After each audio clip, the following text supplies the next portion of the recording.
I'm joined this afternoon by Gareth Ritchie, who is the off-trade category controller at Heineken, Andy Wingate, who is Heineken's on-trade category controller, and Ed Turner, who is the owner of Buff and Bear Pub Group and the founder of Turner and Hardy. Guys, at the time we're recording this, the situation with COVID is very uncertain. We don't know the full scope of what Omicron's doing in the UK, and we don't know what the landscape is going to look like going forward in terms of restrictions. We're also about to go into arguably the most crucial time of year for the low and no category, which is dry January. As a supplier, as an operator, how do you even begin to approach something like this? Go on, Ed. You go. In this year, all best laid plans have gone completely out the window. This should be our busiest time of year at the moment, and all plans that we've made for January and February, we just don't know whether they're going to be able to enact them, whether it's for my pubs or the tomato juice business that I've got. We've got it all ready to go, but we're just not really sure what's going to happen. But we'll still assume that people are going to be giving up drinking in January. It just depends what proportion of those people used to go to the pub anyway, and what proportion of them will still go to a pub when they're open. And how about as a supplier, Gareth, how are you approaching it? Well, January used to be one of the busiest months, in no alcohol, as well as October. But as the no alcohol beer, categories matured, it's actually the summer months are the most important for no alcohol beer, as it's becoming more like beer. It's the bigger occasions, so it'll be the summer and then Christmas. We've done a lot of analysis about the impact, of COVID, and we pick up in the off trade about 30% of the lost sales from the on trade. So, but as last year, the whole category's completely changed. Off trades got bigger and stayed bigger. So we've done a lot of forecasting for next year, but it's all about, the retailers are going to be focusing on deeper ranges, and there's a lot more innovation within no alcohol beers. Everybody's coming into it, as well as, the wider BWS. Sure. And Andy, I know one of the big priorities for Heineken for the coming year is going to be the push of 0.0 into the on-trade in a different way, with the launch into draught rather than just bottles behind the back bar. COVID, we don't know what's going to happen with COVID, but barring mention of it, what was that plan, and what is that going to look like? How do you see non-alcoholic beer evolving in pubs and bars? Well, we've seen it grow over the last decade or so, but really taken off about 4 years ago now maybe, and really started to take off. And it has been like strong growth that whole time. COVID took the wind out of its sails, partly because if you were going to the pub, or COVID made everyone stay local, so it took away that functional need. But the biggest driver for no and low is now more of an emotional need. So the functional need of I'm driving, therefore I'm not allowed to drink, and will drink no alcohol because of that, has always been there. COVID took that away a bit when everyone was staying local. But the big growth driver is, I guess, more of an emotional need of, actually, I just don't feel like drinking, or I'm going to switch between beer with alcohol in to beer without, to manage the temperature of the night, if that makes sense. That drive for moderation permeates through many more segments, and we've seen the real positive is we've seen rates of sale of no alcohol beer and cider and across all the categories increasing quite nicely. But obviously, with beer being a draft product, fundamentally that's the key. One of the key barriers of people wanting that classic pint of beer out of a pint glass, and so switching into draft is going to be the trick to explode the category beyond. We see it. I mean, it's ticking up towards around 10%, or hopefully in January, if pubs stay open, we'd like it to be about 10%. We expect to see it, I should say, to be about 10% of packaged beer, which is really strong when you consider 4 or 5 years ago it was 2%. But if you want to transform it into the wider category, it's got to be draft. So that's our plan. But to do it in a measured way, to do it in a 20-litre keg, so and keep it comparatively restricted from a distribution to make sure it goes into the outlets where they can deliver that volume, to keep quality and things like that, getting it in the right outlets, generally probably focused around the high street where you get more, generally see to get more throughput of those younger consumers who are really picking up the category. So comparatively measured approach, but we certainly see it as a real opportunity to drive the category really, really strongly, and pull it up, take away that final barrier to consumers having the choice. We have a policy with Heineken of there's always a choice, as in wherever you can drink, there should be an opportunity to drink a no alcohol option, and that should flow across spirits. It should go across wine. It should flow across all the different drink styles. And draught, I guess, is kind of the last barrier towards that. And if we can break that down by putting together a really good solution for it, but again, it has to be delivered in that premium way of making sure you've got quality and all those sorts of things. Otherwise, it becomes a false dawn. I guess one of the questions I have, and I direct this question to Ed, is, even more so than in the supermarkets, space on the bar is at a real premium and it's very limited. How many fonts of non-alcoholic beer would you put on a bar? Do you think there is scope to put on a bar?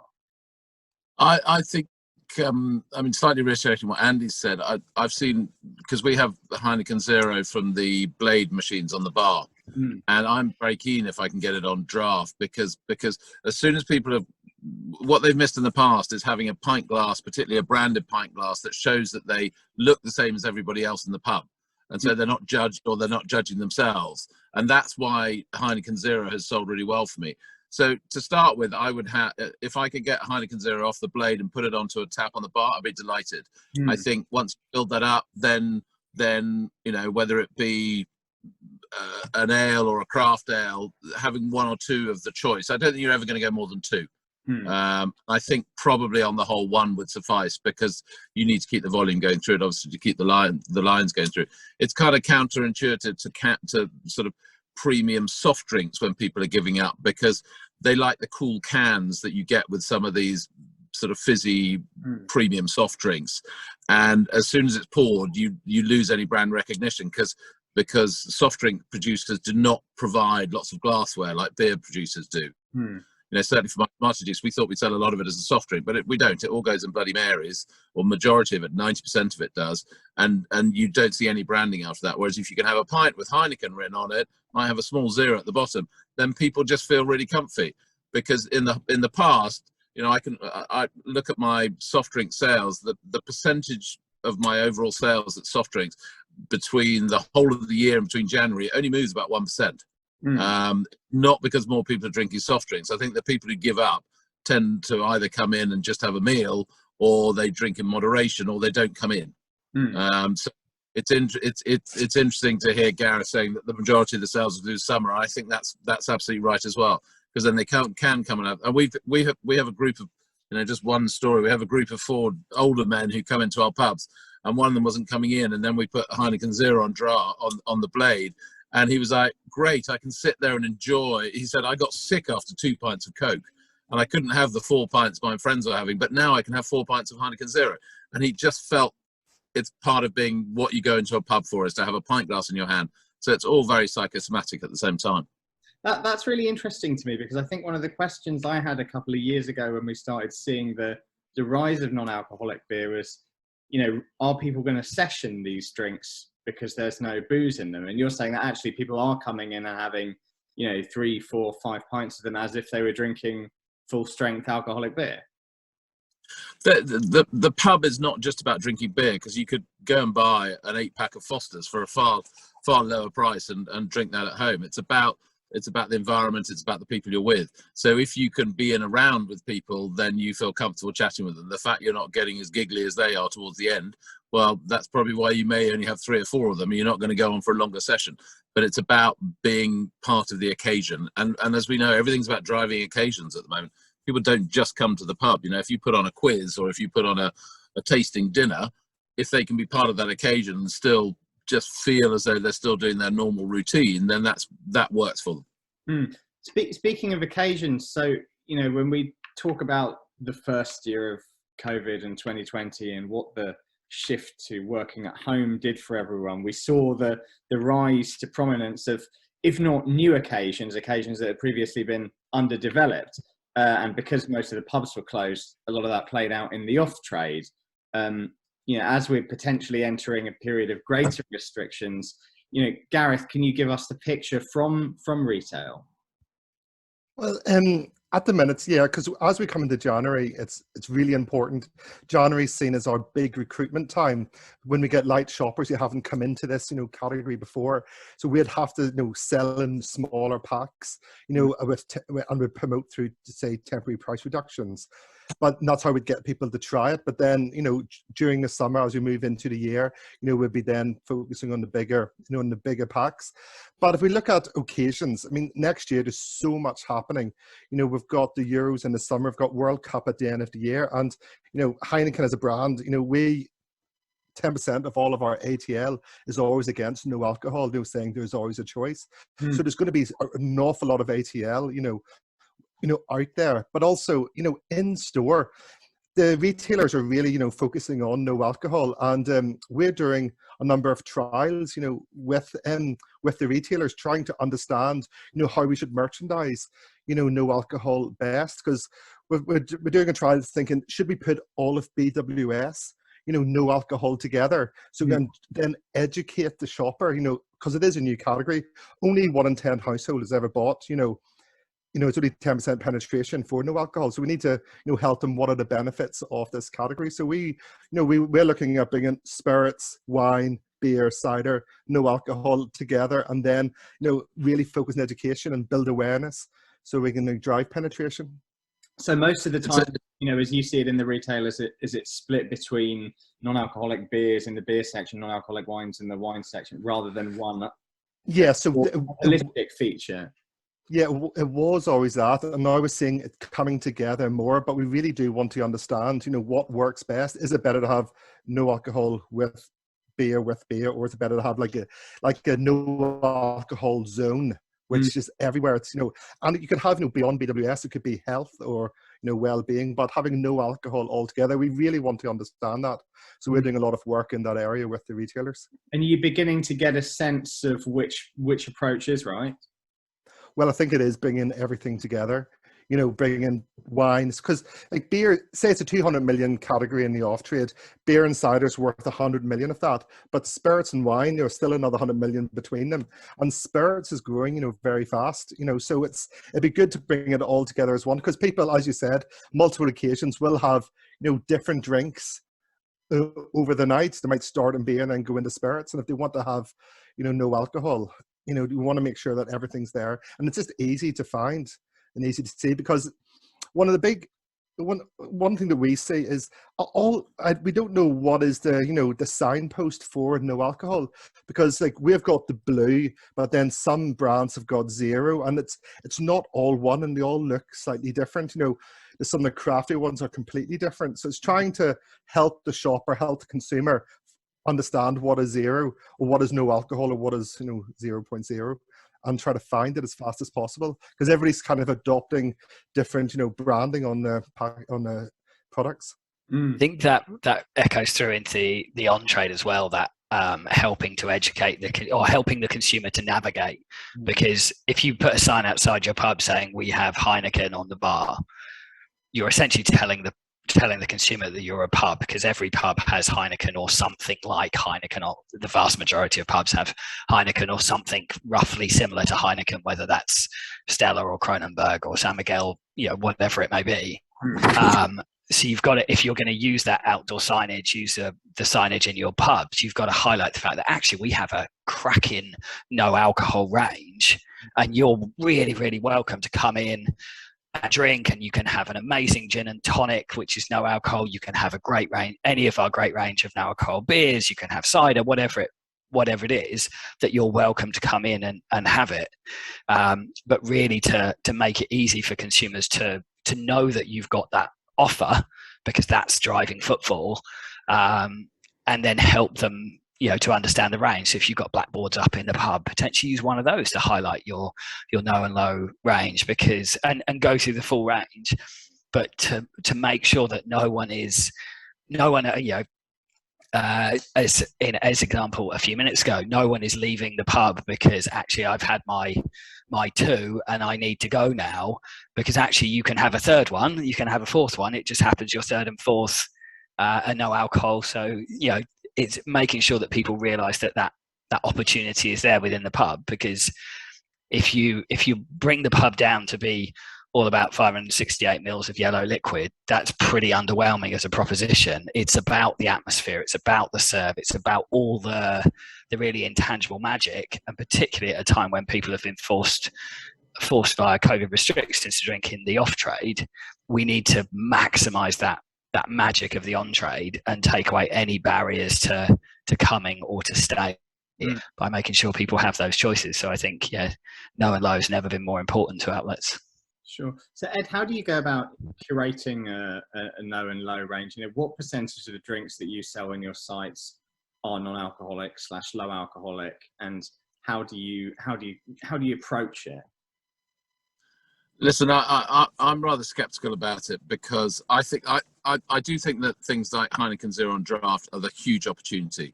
I'm very sceptical about the likes of the zero alcoholic spirit equivalents, just because of the price that people pay for them. Some of the really good premium soft drinks, by the time you've got the on-trade markup, become more expensive than, as expensive as having a glass of wine, for the right reasons. They're using premium, they're small batch, they're using premium ingredients, and the price is a slight barrier to entry, whereas the volume, the volume you can produce it at for beer keeps the price right. As I said earlier, you've got the brandy, you've got the pint glass, you've got the huge, but the majority of everyone's sales in a pub is draft. So how do you curate it? A lot of it's trial and error. We worked with Club Soda, who promotes sensible drinking and alternatives to drinking, and we've just struggled for people to buy. I've even put fridges at eye level and filled them with all the premium soft drinks, and they just move, they just move at such a rapid rate. 1 minute it's Dash Water, the next minute it's Luscombe, the next minute it's Club, it's alternative sodas, and the flavors change, and the flavor range is much bigger than all the other, than a beer category. The number of tonic waters we can have in our fridges now is just ridiculous. It's just too many, and a large proportion of all soft drinks sold are actually sold as part of a gin and tonic, probably nowadays anyway. So I think you've got to, I think whether it's a blackboard that Andy was suggesting, or whether it's a special page in your drinks list or on an app where most people are doing it now, I think you just got to highlight it there. But I think just don't go over the top. Just concentrate. It's like anything. Concentrate on 2 beers and a small range of premium soft drinks, but then change them over time as trends change, because it's still a small. It's like vegans and vegetarians. We over index on the amount of vegan and vegetarian dishes we have on our menus because they're delicious, and we're trying to get people who are the meat eaters to eat them as well. But actually the proportion of the sales are smaller, probably because in the same way that everyone comes into a pub to drink beer, everyone at the moment seems to come into a pub to have a burger or fish and chips. So that the figures will not be as good as they are, but just concentrate on doing a smaller number, but doing them well. It's that, it's proper retailing. You put too many on and they will go out of date. So choose the best ones, like Heineken Zero, like Turner Hardy tomato juice, obviously, and just concentrate on those, but do them well. But make sure the serve is premium.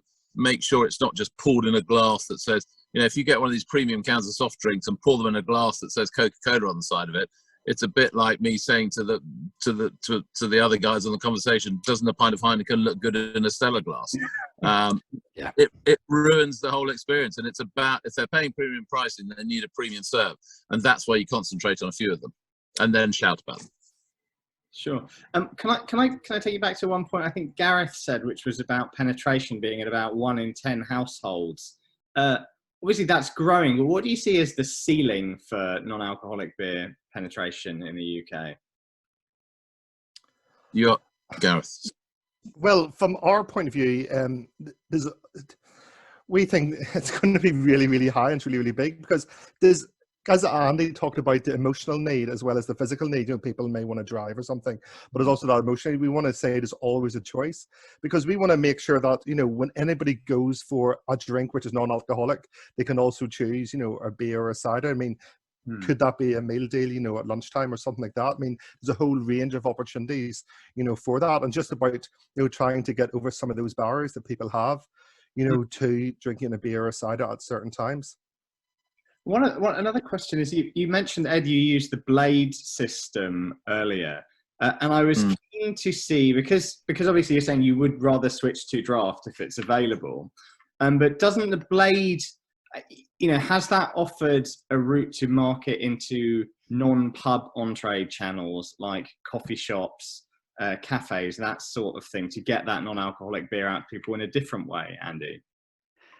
Yes, it has. If I'm honest, we have made little progress in that channel. It is an option that is open, and there are a number of hairdressers that are now pouring from that system and things like that, but it's limited, but primarily because our distribution, our supply chain, our sales network are obviously focused around selling to pubs.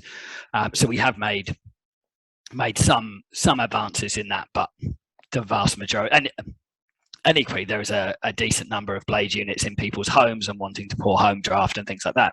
But the vast majority of it goes through the on-trade, and it's places like Ed's couple of pubs with it on the back bar. We've got a few where they have a dummy badge on the front bar, which obviously helps to make it feel like full draft, if I can use that as a terminology, and again raises its profile, because when I'm thinking of draft, I'm looking at the taps, and where the blade units are usually on the back bar is a little bit more recessive for the average draft consumer. So yes, it does give us that option. I wouldn't have said we've fully maximized it, because there's so much opportunity and the pace of growth in the classic on-trade in pubs and bars has been exhausting our sales guys. They haven't got time to call on their local coffee shop quite as much. Sure. And can I ask, at a category level, what do the three of you see as the major trends that are picking up steam in low and no right now and over the coming year? From the off trade, I think there's two big drivers.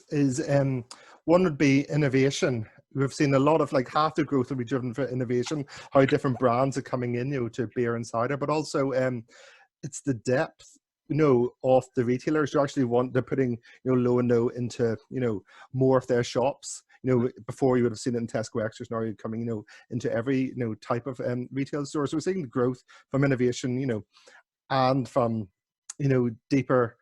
But it's also like we've seen, it's not just in lager. It's not, you know, we've seen it in stout. We've seen Guinness has done a huge launch there, and it's been very successful. You know, also in cider, then across beer. So I think it's just continuous innovation with more and more brands entering the space as well.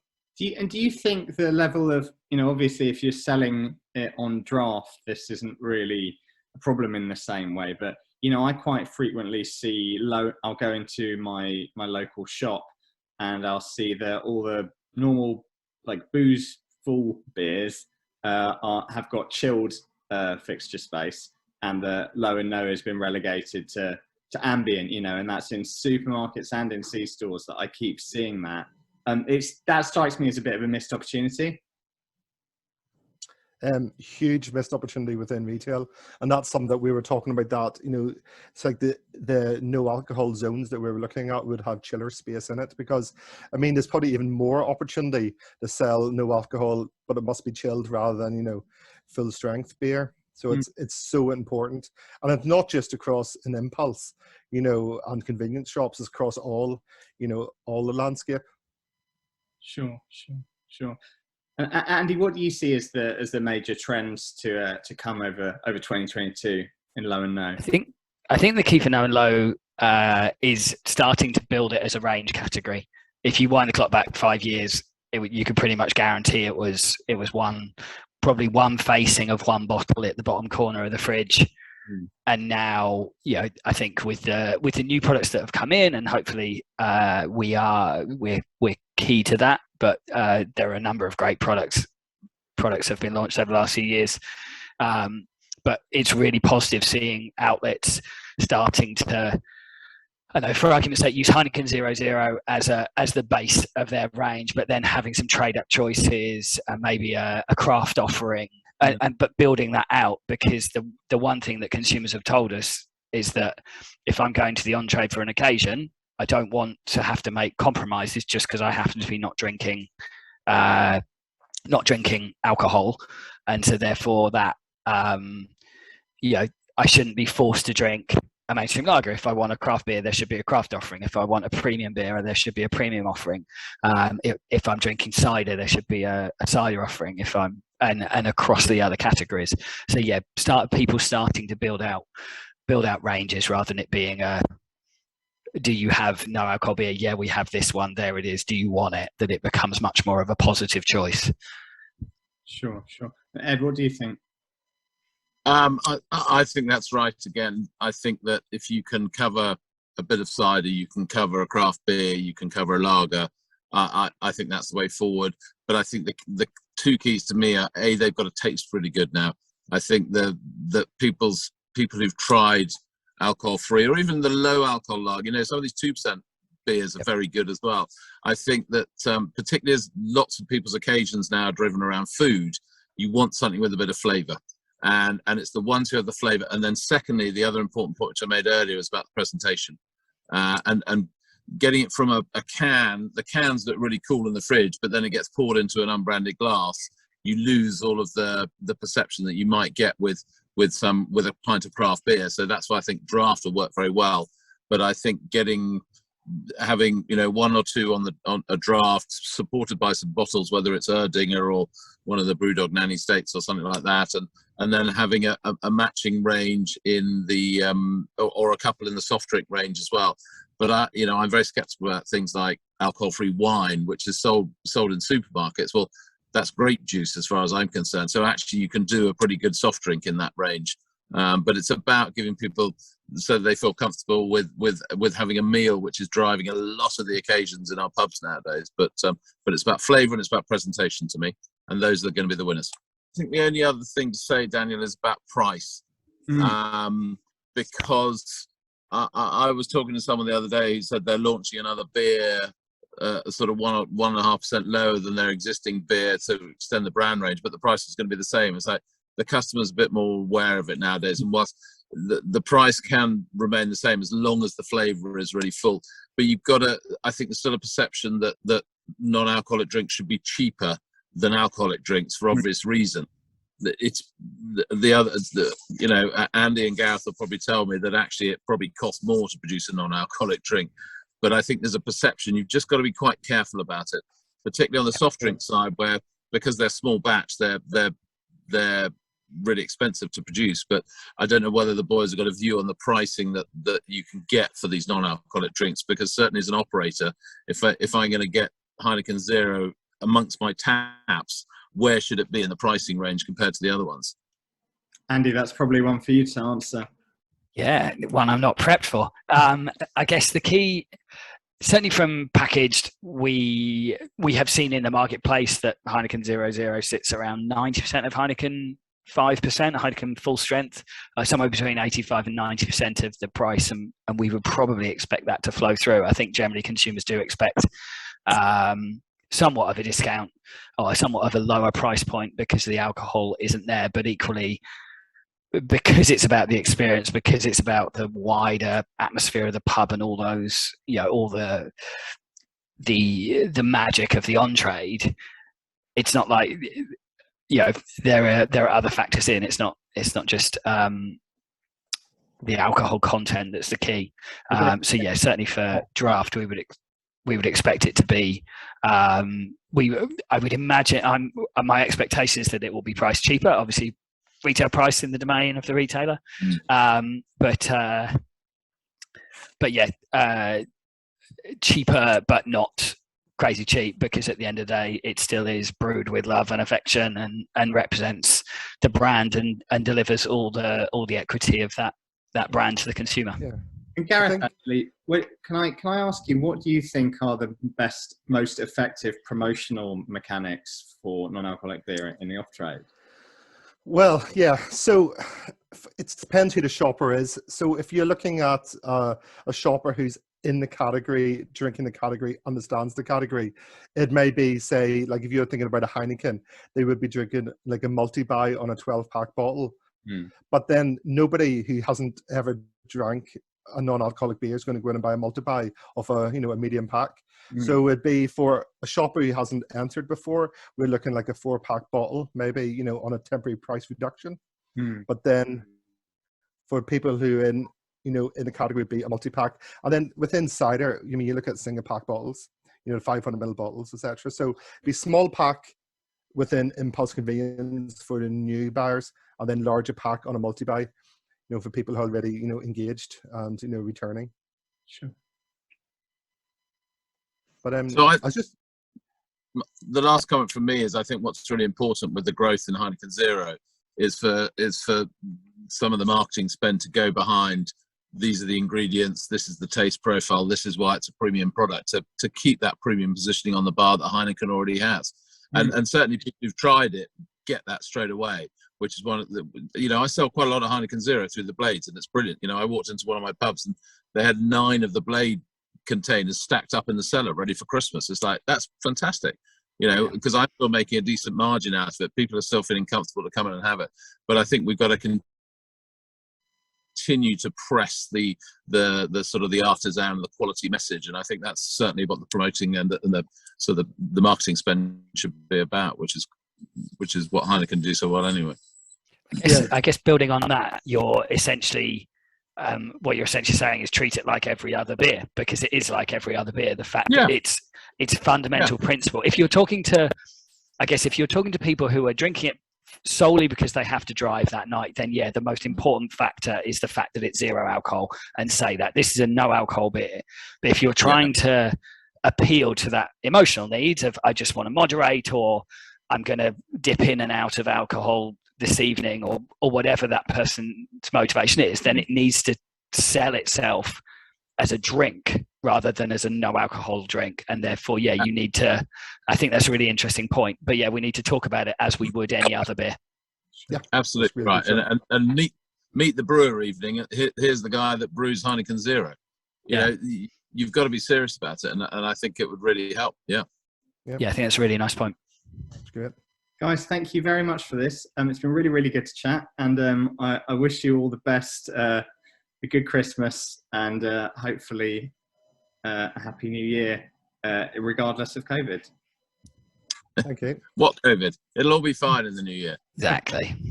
As soon as we get through Christmas, everybody will feel much more happy because they haven't had to compromise their Christmas day. We'll all be back. Merry Christmas, everybody. Merry Christmas, guys. Merry Christmas. Happy Christmas. Take care, guys.